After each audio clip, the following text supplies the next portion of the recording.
insult will be boomerang to you with double force. Remember this.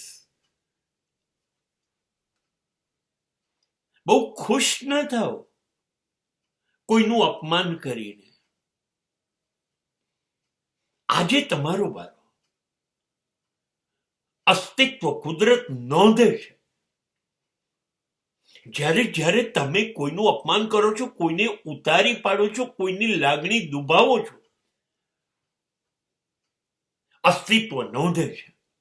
એવું ના માનતા કે તમે જ શ્રેષ્ઠ છો ને બીજા લોકો કશું છે નહીં, તમે જ બધું કરી શકો. આ ના માનતા, આ મગજમાંથી કાઢી કાઢો. અને we are insulting the people because that we believe we are superior and the others are inferior. આપણે શ્રેષ્ઠ છીએ અને બીજા બધા છે ને એ શ્રેષ્ઠ નથી, ઉતરતા છે, આપણાથી નીચા છે, આવું આપણે માનીએ છીએ.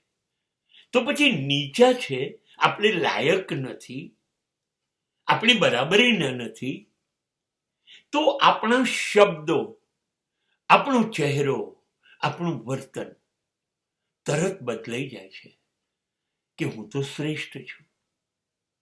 અને આપણે શબ્દો દ્વારા કે વર્તન દ્વારા બીજા કોઈ માણસને સ્વીકારતા નથી ને એનું અપમાન કરીએ છીએ. પણ કેવું છે ખબર છે ને તમને?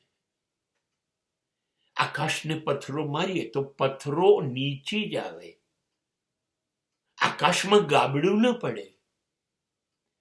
સૂર્ય સામે રેતી ઉછાળીએ ને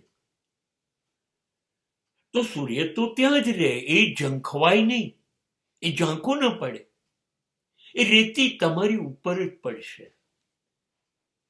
આજે તમે કોઈનું અપમાન કર્યું, પણ કુદરતનો નિયમ છે એ બમણું થઈને પાછું તો આવશે જ, અને ત્યારે સહન નહીં થાય.